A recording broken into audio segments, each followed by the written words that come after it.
Welcome to the Do Nothing podcast, everyone. I'm here live with Anese Cavanaugh in San Francisco. We are just coming off the heels of a conversation with Bo Burlingham. This is like a dream day for me. I get to spend a couple hours with Bo Burlingham, with you in the room, and then I'm back with you. We're back in front of the microphones to talk about a new book that you have coming out shortly. Welcome to the podcast. Thank you, Rob. I'm so happy you're here. Thank you. I'm spoiled too. I got a whole day with you guys. For those that are listening to this on audio, you won't be able to see what I'm holding in my hand, but it's a massive piece of work called Contagious You. It's Anese's newest book that's coming out. When's it coming out? November. Yeah. And coming off of Anese's first best-selling book, Contagious Culture. This is work that is just growing year over year over year. And I've been fortunate enough to be a witness to a lot of the work that you're doing with this book and some of the concepts that you're talking about, which we're going to talk about today. How's this evolution been for you over the last 4 years? Meaningful. Meaningful. In what way? When I wrote Contagious Culture, I got to put the body work, the IEP methodology, into a book. I got to actually put it into one tool and resource that people could use that I would never meet. I was sending it out into the world, like, here's this book, here's this body of work, see what happens. And it's been really interesting to watch it unfold over the last couple of years and to see who it's really resonated for, and audiences that I didn't expect it would resonate for, like education was a really big one that was a big surprise to me. And then as I've been watching this work unfold, of course it continues to grow. I mean, my brain, I'm never done thinking about things. And so I've had the experience of being able to watch the work unfold in people's lives and in their organizations, to see how they're using it with their teams, to see how they're using it with their kids, to see how they're using it just for anything. And then to see the questions that came up and like where people had resistance or where they had really great success, or where things, they were practicing their IEP, what I call their IEP, their intentional energetic presence, where they were practicing their IEP, but they were still bumping up against, either wanting to go deeper in it or being challenged by people who weren't practicing their IEP, the people that I call the Georges, the lowest vibration in the room. Or things that they were doing in the body of work, they were just like, okay, this actually doesn't work if we don't have more people involved in it. So how do we enroll more people to get involved in it? So I would say it's meaningful because I've been able to really watch different groups. It doesn't even matter the industry or even the position, whether they're the CEO or they're an admin, just watching different groups of people adopt the work and then seeing how it's shown up in really different ways that I didn't expect would happen. When you were thinking of titles, Contagious You, capitalized, talk about what your mindset was around that and why this is important. Yeah, thank you. Okay, so the biggest question, so there's a couple of core themes that came from Contagious Culture. One of them was, okay, great, this work is working for me, how do I get more? The next one was, okay, great, this work is working for me, but what do I do about that guy? Because that guy is not doing it, and I keep running into this guy or this gal, and it's like, how do I hold my space when I've got this person that I'm having to work with every single day? That was the second theme. And then the third theme was actually, this doesn't apply to me.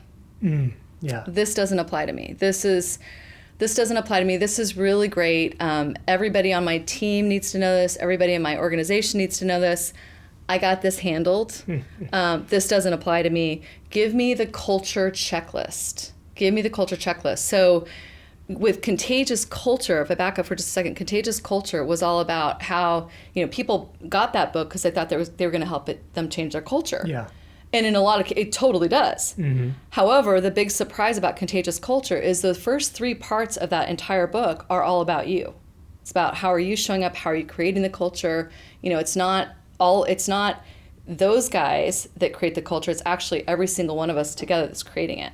And so the big surprise around Contagious Culture was that those first 3 parts, the majority of the book was actually, okay, you are the culture. And then it was like in the last 2 sections where we actually go into leadership and culture development. So with that being said, that I think is one of the most powerful things about that book, is because it was an invitation to start to step into how are you actually creating the culture. But then we still had the people after they'd read the book or would hear me talk who would say, okay, that's all fine and dandy. Everybody else needs this, but just give me the culture list and what I actually do, because none of the soft stuff actually applies to me. And so I kept having conversations with people, and there was one conversation in particular before I started writing the book where I was speaking at some event, and I was talking to somebody after the event, and somebody walked up and interrupted the conversation and started to just interrupt the conversation. You could feel the energy of it. The person I'm talking to, you and I are talking, we're having a really lovely conversation and it's going great. And there's actually a couple people behind you waiting. And then your boss comes up and just jumps in and cuts us off and says, hey, great talk. Super proud of you. That was so good. I'm so glad you gave that talk. Everybody really needed to have that. I totally get this stuff. I just need you to give me the culture checklist. Mm-hmm. Just give me the list, because the soft stuff, we get that. I need the list. Give me the list. And I offered, I said, well, I can give you a list. However, everything I just shared, that's actually what's creating the culture. So I'm happy to give you a list of things to check off, but none of it's going to work if you're not showing up in a way that's creating a healthy culture. Mm-hmm. And so I went, okay, great. Just send me the list. It's good. Here's my card. And he took off. The person I was talking to, she looked at me and she said, of all the people in the room hearing you speak today, I wish that he would have heard you. And she said, because he's the one that we actually wanted you to come in for, and he's the one that everyone keeps quitting. Oh, wow. And so there was that theme. So it was so for her, she's super in. She's what I call a Mary or a Marvin. They're the people who are they're totally bought in. They're doing it. They're doing their very best with it. They're practicing their IEP. Their energy's great. They actually want more and more and more. And then there's the Georges, like this guy, or the Georgettes, who, they're this, doesn't apply to me, et cetera, et cetera. Mm-hmm. So I kept seeing that theme. So that was another reason. And you crossed your arms and kind of sat back, meaning...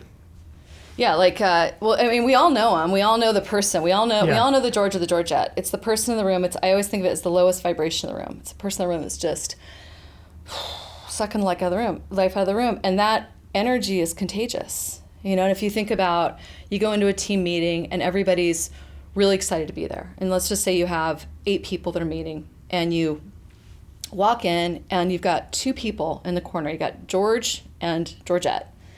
And they're just doing this the whole time. Arms crossed, and or even not even arms crossed. They could even be sitting like this, but you can feel them. And, maybe they're saying a word, maybe they're not. They might be the ones that are saying, no, that's not going to work. Nah. But they feel and they look irritated, they don't want to be there. Well, typically what will happen with that group, with that entire team, is you've got the 6 people that are operating at a higher vibe up here. You got these guys that are down here. Generally speaking, it's a lot easier. These 6 people will start to actually match the lowest vibration of the room. And then before you know it, you have a very, very low vibe room, a very icky meeting. It's not productive. And then everybody walks out of the room and they're like, oh, see, meetings totally suck. And then George and Georgette are like, see, meetings totally suck. We were right. You know what I mean? And so that lowest vibration, if you're if you're running an organization or even your life and you're constantly running into people that have got the lower vibration and you can't hold your state, this becomes incredibly contagious, and then we're more bound to get sucked into it.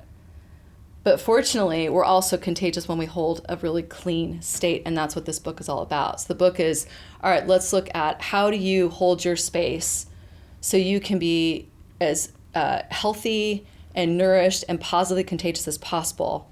And how do you do that so you project positive contagions out, but then also how do you do it so that when you meet a George or somebody who's really negative or the energy's really low, you don't get sucked into that lowest vibe. What is something that somebody can do? It's so that's the whole thing. So it starts with, there's simple things like bubbling up, which I talk about in the book, which is just simply taking a deep breath and remembering, okay, wait, actually I have my own space. This is my space. That's your space. You can be in a really negative space right now. I still get to hold my space. And even the awareness about that, I think that this work, about 70% of this work is in the awareness, because the minute I'm aware that there's negative energy going on here, or somebody's bringing something to me that is not mine and that I don't want, the minute I'm aware of that, I'm now at choice to decide how I want to hold my own space. So it's like a quick awareness. And then there's longer and more daily practices that you can do, just things as simple as around meditation, self-care, the food that you eat, your sleep, making sure that you're incredibly well-resourced, our thinking, the way we think about things. If I'm hanging out and George is complaining and I start to, buy into his complaints, or I start to get sucked into it, now I'm matching the lowest vibe again. But if I can hold my space and actually say to George, hey, George, I hear your complaint. What would you like instead? And I invite him into a request, I've actually just invited him to step up to a higher vibration. Does that make sense? Of course it does. Yeah.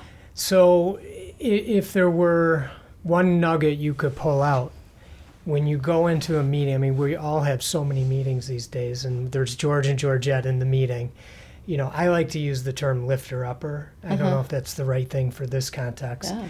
But, how can somebody who's not, naturally a lifter-upper, but has a really great, energy, how can they come into a meeting setting and raise the vibration, like one thing that they could do, and then, we can read a lot more about all the things they can do. Yeah. I think be present. Just being present. Be present. Be present, and within that presence is being really clear about your intention of why you're there.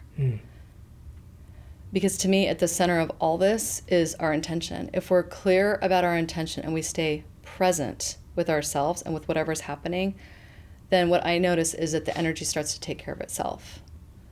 A lot of times, a common misconception is that in order for me to have positively contagious energy, I have to be bouncing off the walls and super up here all the time and super happy and an upper lifter and all those things. No, I can actually have incredibly low, mellow energy and actually be totally introverted and all that and still be a huge contribution to the room.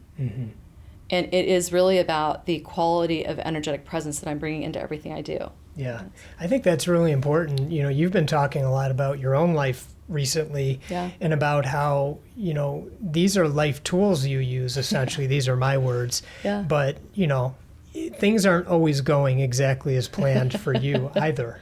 No. What are some of the tools that you grasp onto for yourself? Yeah, great. When you're getting, the world is swirling around you in the ways that you weren't hoping it would. Yeah.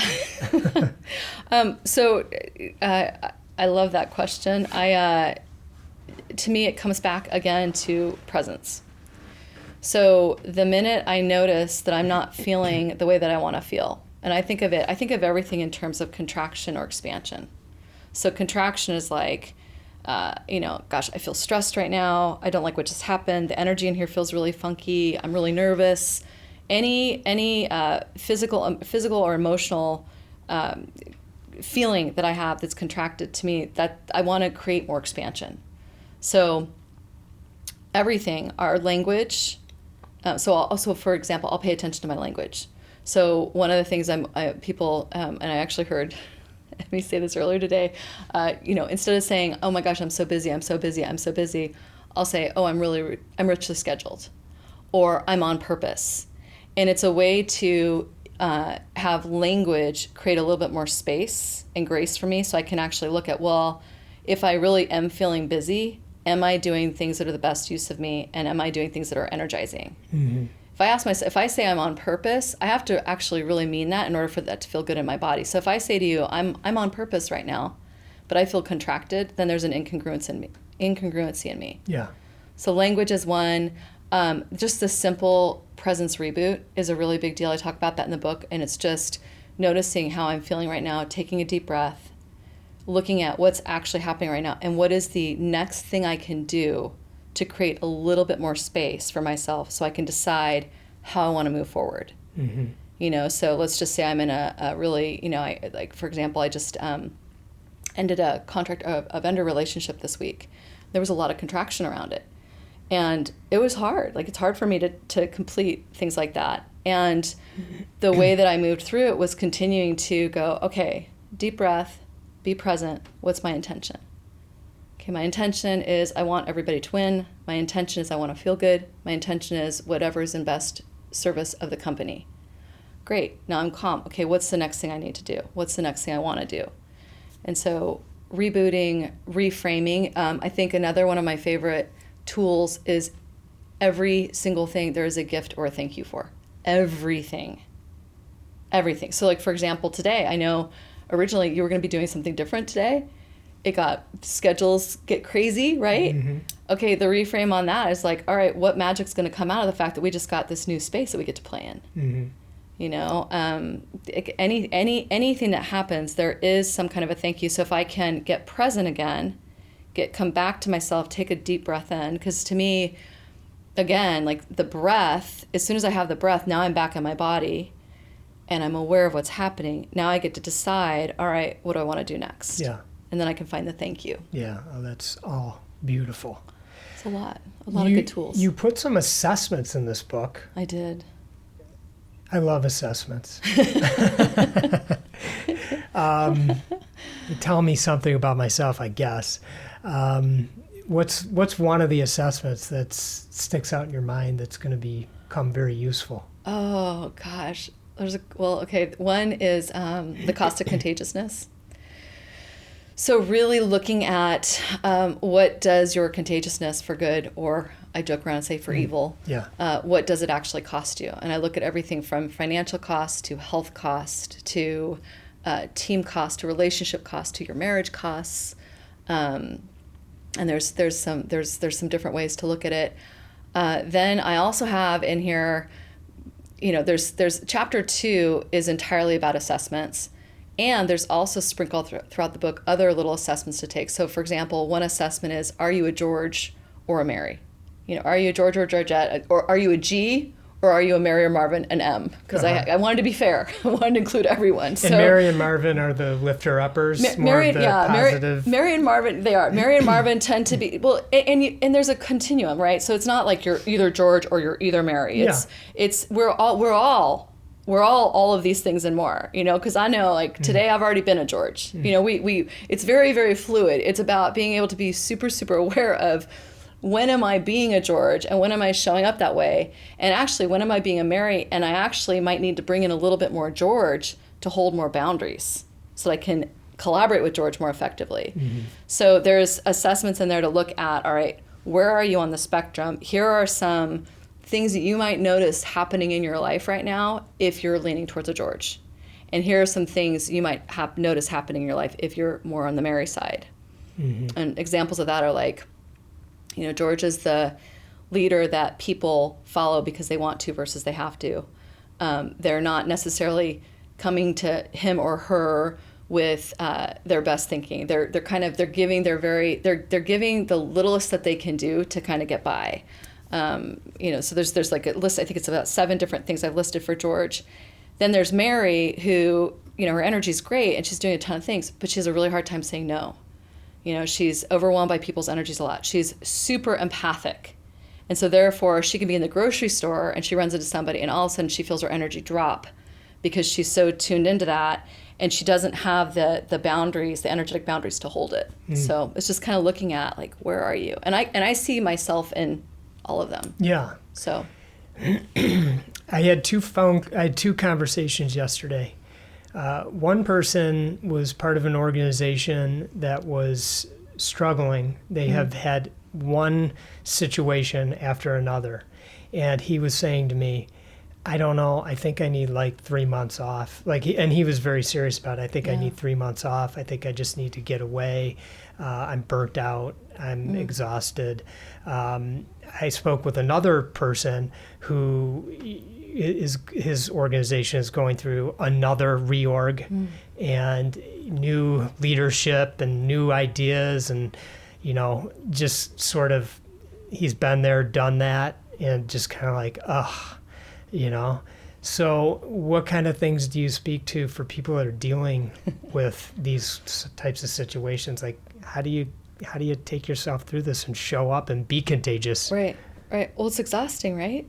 I mean, Yeah. even listening to you tell that story, I mean, I'm thinking about that guy, and I can feel myself get a little tired. Yeah. Because I go, gosh, For all sure. the reorgs. And I mean, so first of all, I have a ton of empathy for the amount of stuff that we have going on in our lives nonstop. Yeah. You know, I think that none of this work, none of what I'm saying in here is just about bubble up, be happy, be high vibration, everything's really great. It's actually really looking at chaos is real. Like busyness is real. It's a real thing. We have a ton of demands pulling on our attention all the time. And we also have, ironically, more ways to be connected than ever with all of our technology, but we're lonelier than ever, right? And so coming back to your point, I think the first thing is really acknowledging where those people are at. You know, really acknowledging like, wow, I really hear like you're tired right now. And if I was coaching one of them, I would be looking at, all right, you're really, really tired. What's your physical health? What's happening with your physical health? Like, let's look there first, because a lot of times the physical health component, that's the littlest thing that they can start to do to shift it. So even something as silly as drinking more water or breathing throughout the day or taking breaks. I am related to that. I worked with somebody last week and they said, Anese, I don't have time. Like my days are backed 9 to 10, 10 to 11, 11 to 12. Sometimes I don't pee all day. Mm-hmm. Sometimes I hold it all day long.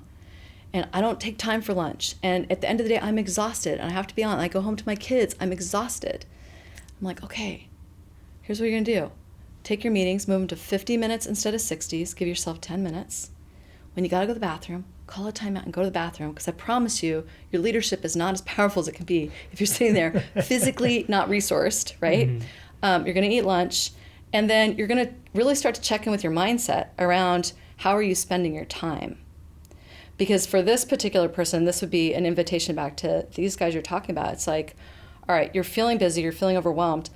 I really want you to look at what's actually true and what is the story you're telling yourself about it. So sometimes what I notice is, especially when there's a lot of organizational stuff going on, the stories that start to get built up and like the anxiety that gets created because we're thinking about what's going to happen, we're worrying about things that actually haven't happened yet, those can be the things that start to lead to burnout, right? So I would be looking at their physical health, I'd be looking at their mental and emotional health, their frames, how they're looking at things, and then are they actually present?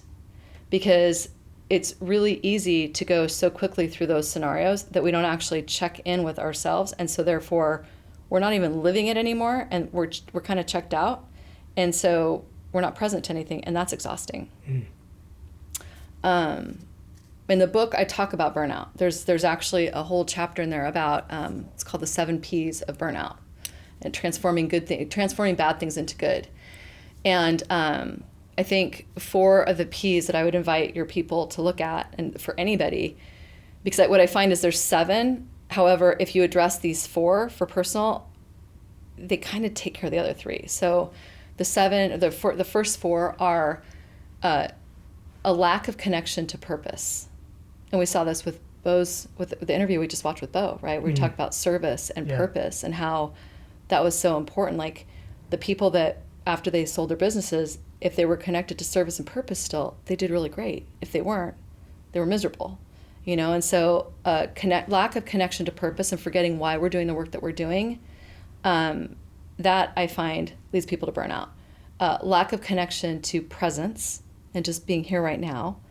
Because if I'm always worrying about what happened before or worrying about what's going to happen, then again, I'm not here. That's exhausting. I notice that for myself. Like I notice I could get tired right now if I just want to start thinking about something I'm nervous about next week. I can make up a whole story about how hard it's going to be or how hard this conversation is going to be. It hasn't even happened. Physically speaking, my energy will be low. We've all had the experience. Like we can make up amazing stories.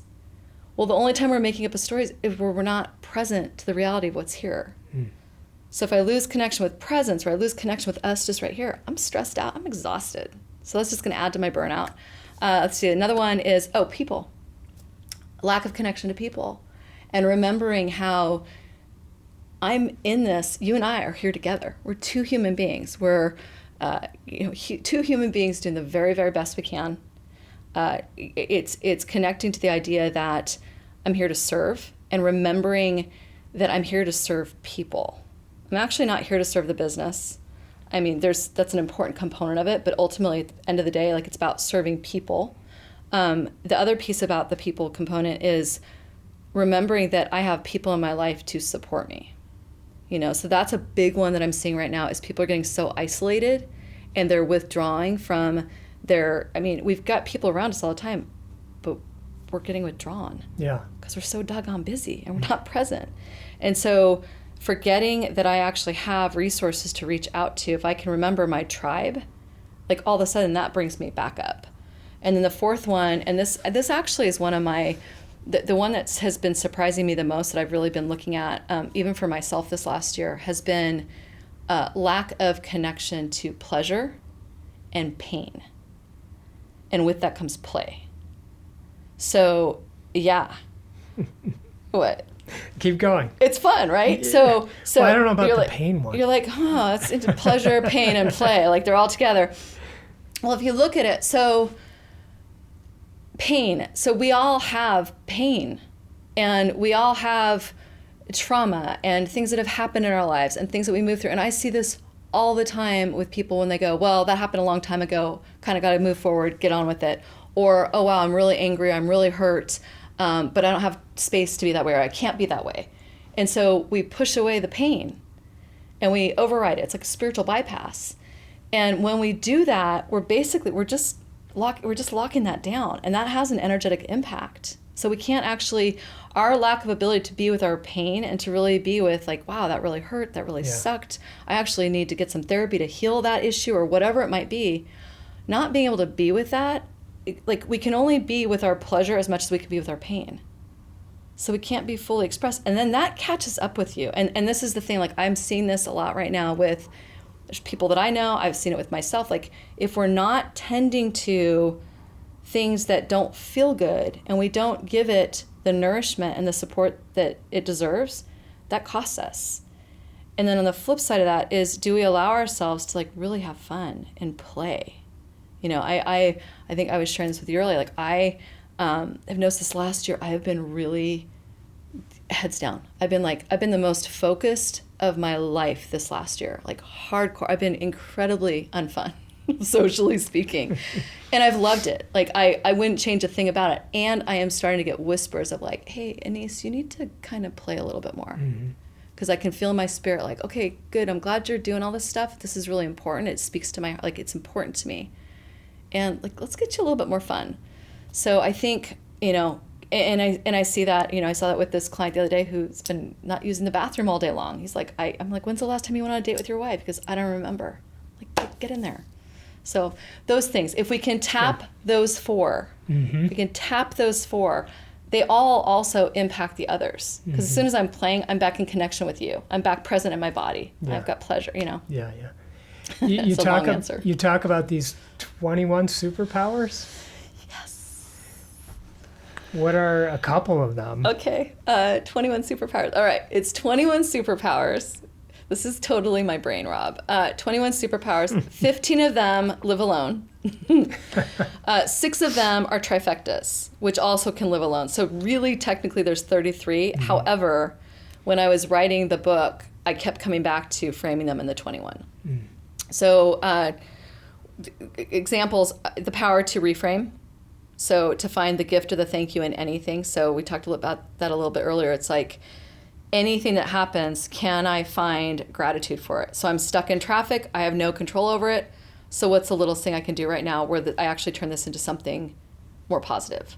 When I was going through my divorce years ago, part of the way that I reframed that really made it a more pleasurable and nourishing experience was I reframed it as completing that part of the relationship. So instead of getting bogged down in all the heaviness around, like, divorce and, it's supposed to be combative, my ex and I held it as its completion. This part of the relationship is complete. Now let's continue to move forward in a way that's really productive and caring. So that was like, that to me is one of the biggest reframes I've ever done. But like little things, just anything that we can flip into not Pollyanna land, but just to give a little bit more space. Because it's not like, oh, the sky is falling. Wow, that's so wonderful. Look how beautiful it is. It's like, oh, the sky's falling. Okay, wow. What's the next thought I can think right now that's going to give me a little bit more breath and a little bit more space to decide, what do I want to do next? What do you do if you run into somebody who has a situation and they say, well, I'm just being a realist? So it's hard for them to reframe because in their mind, they're being a realist. Yeah. But in so many cases, and I'm the perfect example of it, where I'm being a realist, new information comes around and I go, wow, I thought I was being a realist, but I didn't know all this other stuff, and I really wasn't being a realist. So where does that fit in there? I think it's honoring the fact that you're being a realist. So I think my response to that would be, I love it that you're being a realist. And then would you be willing to be open to possibilities that there might be other ideas about that? Right. You know, like, would you be willing to get curious, which is another superpower? There you go. You know, so curiosity, the minute, you know, it's funny because anytime I hear, and I see this with private work, and then also when we lead our programs, people, the minute, and I'll use myself, the minute I start to say, I already know this doesn't apply to me, I'm just being realistic. The minute I say any of those three things, it's like ding, ding, ding, ding, ding, ding, ding, ding, ding, blind spot. Like, look, like there might be something here. And so if I can access and just suspend judgment for a minute and just go, all right, where can I get curious about that? If I can just access a little bit of curiosity, then that probably opens up new space. Now, if you say to me, I'm being a realist, and I get all judgy with you, and I'm like, well, maybe you should consider there's another possibility. It's not going to work. You're going to go like this. You're not going to receive that. Yeah. But if I can hold an energetic state of positive intent towards you and go, oh, I love it that you're a realist. That's one of the things I love the most about you. Like, I count on your reality, right? Mm-hmm. And do you think there's another way to look at it? Like, can we look at it together? Then I become more of an invitation, and I'm more positively contagious. You're more likely to pick up at that vibe. You might not. It's never guaranteed. It's not guaranteed that just because you're coming from a really beautifully intended place and you're holding your space, it's not guaranteed the other person is going to respond to that. You do have a better chance of having more influence with that. Oh, that's great feedback. Yeah. You know, I noticed that in a good way, so many people want to be helpful. Yeah. And what ends up happening is they put themselves last. And you talk about self-care. Why is that so important? And it might seem like an obvious question to some, but it's not easily executed by many. I know. So what do you talk about in terms of being, of service to yourself? Yeah, I all the cliches come to mind right now. I'll sleep when I'm dead, and I'll sleep when I'm dead, and there's no self-care is selfish. I get that all the time. Yes. I actually had a consult with someone last week, and that was what they said. I don't have time for self-care. I got a family. I got a business to run. The way that I hold self-care is that it's not selfish, it's self-full, and that it's in service of everything. Because it's much like, on an airplane, the plane starts to go down, the pilot says, okay, if the plane starts to go down, grab your mask and put it on yourself first. Before you even put it on your child, your amazing little child, like, ignore your kid until you've got your thing on. And the reason is because if I'm dead or passed out, I can't help my kid. So to me, leadership, it's no different. I actually hold self-care and self-kind, being nice to ourselves, I hold those as two of the most important leadership skills that we have. Because we can't lead, so, another way to look at it is it's impossible to lead from a state of burnout. We can. We're not going to be as inspiring, and it's not sustainable. And so that self-care, I hold it, it's one of our greatest responsibilities as leaders to tend to our own personal nourishment, to pay attention to how we're treating our bodies, to hold boundaries around our own well-being, and then also to be incredibly conscious of how we're talking to ourselves, because that's another form of self-care. Mm. So for somebody who has trouble with self-care and they say, I want to start simple. Yeah. I'll do it. Okay. I want to start simple. Give me one thing I can do right now that's just a simple thing to start moving. Water. Drink water. Water. Okay, can I give you a couple? So you can pick. I know how your mind works. I know, it goes. So water, breath, just breathing. And just because if you breathe and you're conscious of your breathing, it's going to require you to get present.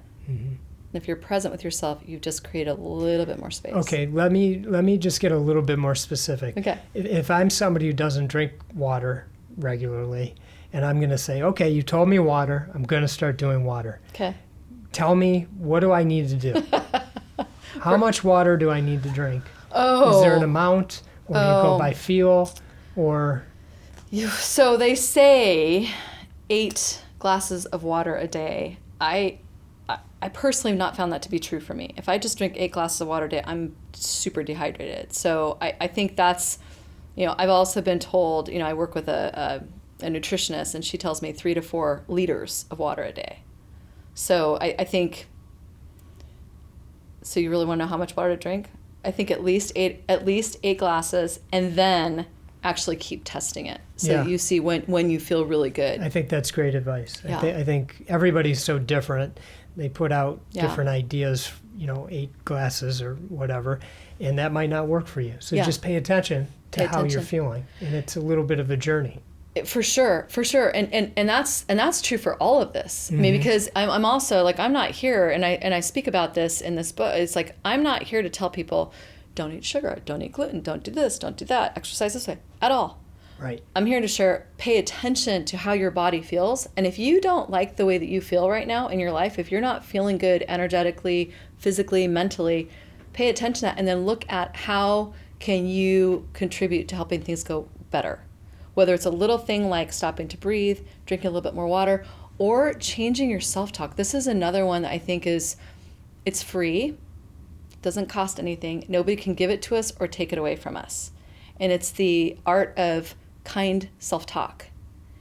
So as we go through our day, we're having, I think the number I saw was 66,000 thoughts a day, and only a third of them are new thinking, and the majority of them are negative. It's like we're on a continuous cycle of this negative self-talk.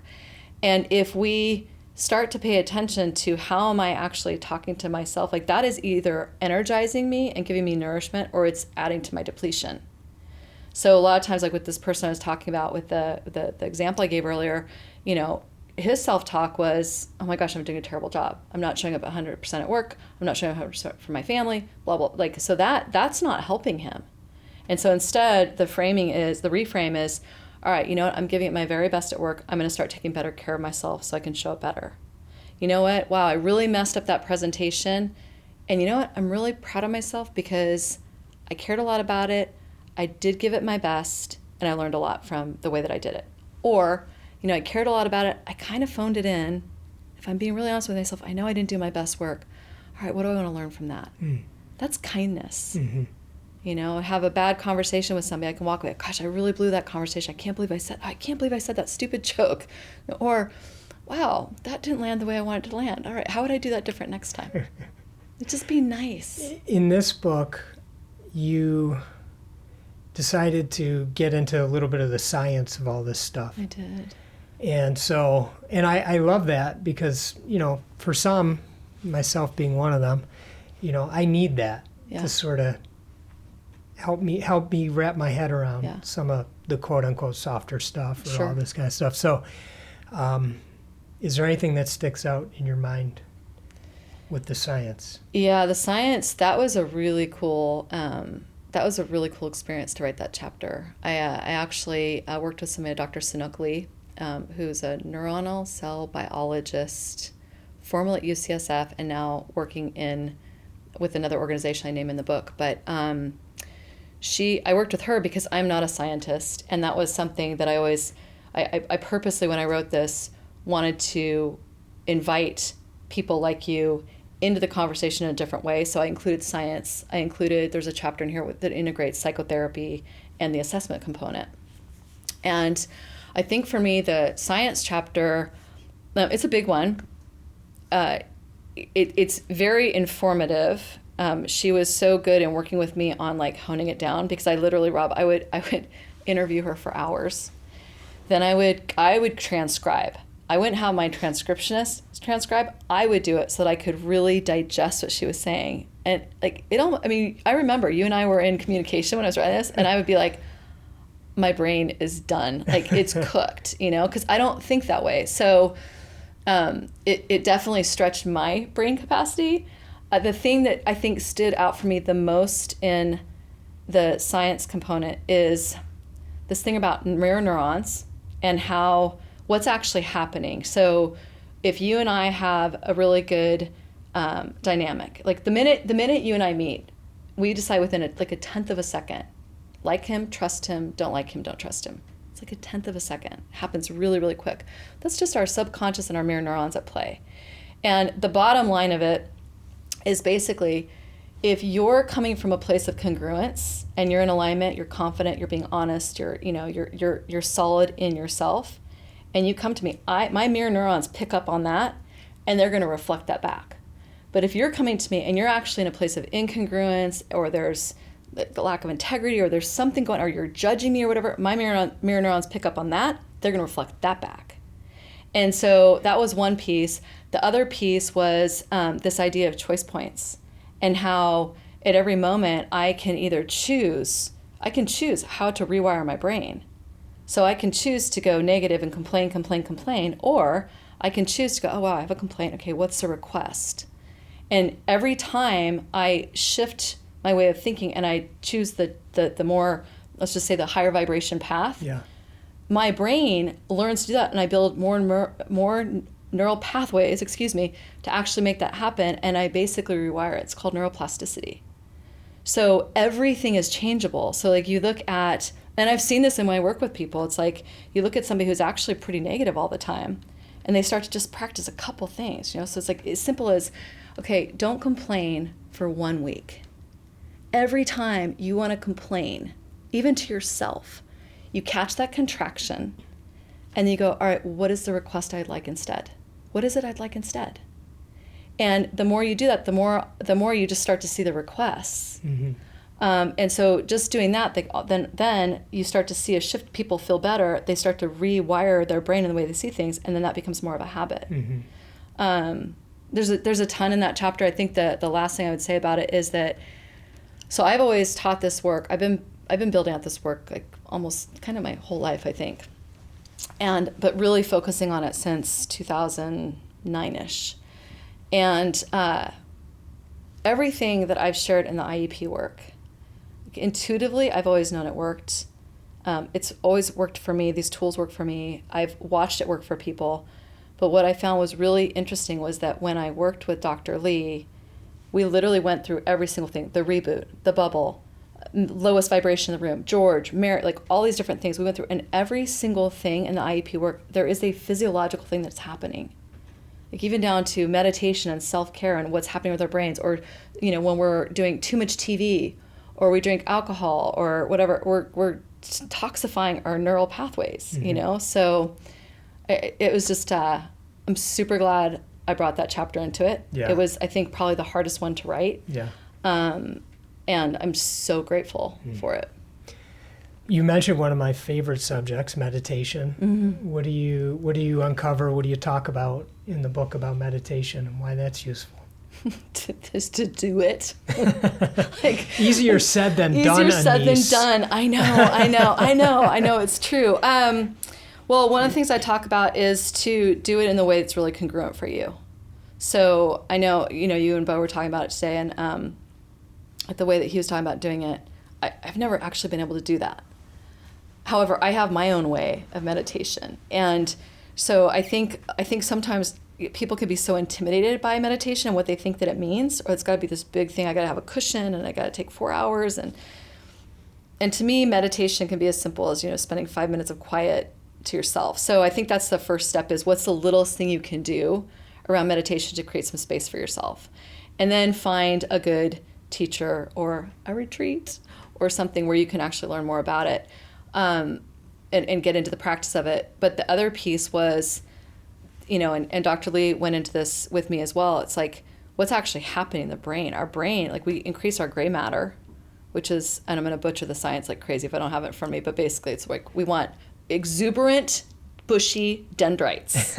That's all I'm going to say. I'm going to get the t-shirts made after the book gets made. My dendrites are exuberant and bushy. Like that's, you want exuberant because that's where, like, it's all the science of the neurons are docking in the dendrites. And anyway, however, when you meditate, and they found that people that did an 8 to 10 week mindfulness practice, you probably already know this, 8 to 10 weeks of mindfulness practice, they increase their gray matter in their brain. You know that? Yeah, of course you do. Yeah. And so, like that. And so then if you look at the power of meditation on our resource state, we make better decisions. We're able to be more present with each other. If I'm meditating and really present and taking care of myself, I am going to automatically start to understand what foods my body actually needs. That's been another thing that's been really interesting is the more present I am to myself and the more I'm taking care of myself and, then obviously I'm going to be more positively contagious. But the other piece is from a health standpoint, I start to understand what I actually need to nourish myself so I can be even more present. Mm-hmm. So it's like this very, very cool, virtuous cycle. Yes. So. Yes. Yeah. Okay. So I'm hoping you will honor my request. I totally will. Will you do this again? And can we get deeper into your work? Yeah. And keep pulling out these nuggets that we can share with people over the coming months? Yes. Okay. I would love to do that so much, especially after you read the book. Well, no, because this is so fun. Because should we say like this is like you haven't even seen it yet.